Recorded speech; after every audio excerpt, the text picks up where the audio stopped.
this Lake Fork Report. Hey, today is March the 1st and the spawn is on. Lake Fork has been fishing fabulously. The water temperature is between 55 and 60 degrees. It's warming quickly when the sun's out. The water is about a foot low. The water color is clear to slightly stained. So unlike last year, this year the lake is really shaping up great. The big bass are shallow and they're biting. Yesterday we caught quite a few bedding fish.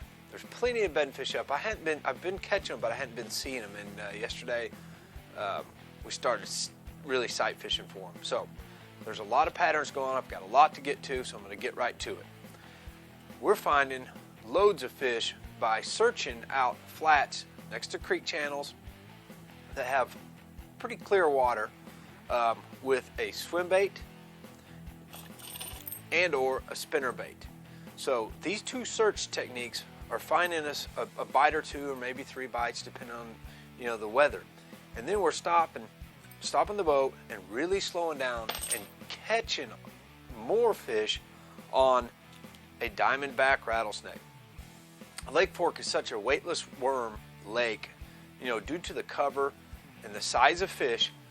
Lake Fork fishes a weightless worm real well. So the diamondback rattlesnake by Grande Bass is filling the need for a large presentation weightless worm with the rings, lots of action, and a heavier bait and a bigger profile.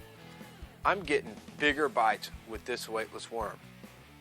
Now I'm fishing it on 20-pound line, 7-foot heavy action rod, 6/0 extra wide gap hook, and I'm snake skinning the hook into the side with through the rattles. You get more bites per bait doing it that way. Once you snake skin both sides, you can go through the middle and get some more bites. But we're fishing it really slow, almost like a Texas rigworm. You just cast it out, let it sink, twitch it, and you're going to want to angle it by a grass clump or a stump or a lay down log. This is where those fish are spawning. It's real important. But we're getting a lot of real big bites on this bait. Now, if you're not getting bit on this, the lighter presentation, like the honcho, the watermelon red honcho, or any one of the colors depending on the sunlight, we're going to this as a little smaller presentation when the bite gets a little bit tougher during the middle of the day. Now, as far as color selections go on the diamondback, the killer green pumpkin and the real shad have been my best colors while it's cloudy out. The real shad's been the real big fish color. We've had 2 over 10 this year on the real shad color. When the sun's out, we've been catching them on the watermelon chartreuse and the watermelon red. Now, that's been the main pattern. Secondary patterns are taking and flipping and casting a Texas rig worm around stumps, creek channel edges, and down in the creek channel bends where these fish are close. If you find them on a flat and they're not biting on the flat, you back out to a creek channel edge, take a Texas rig.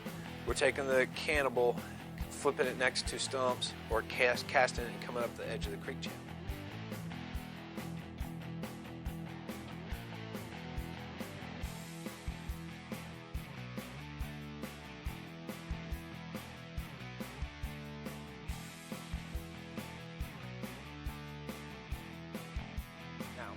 Lake Fork is fishing real well right now, but you really need to fish slow. The spawn is on, and you need to get in an area and really work slow. Cover all your ground once you get a bite, and you're going to get some bigger fish. You've got to be in an area long enough to really search out these big giant fish. So until next report, come out to Lake Fork, catch your trophy, and until next time, good fishing. I'm Lance Vick.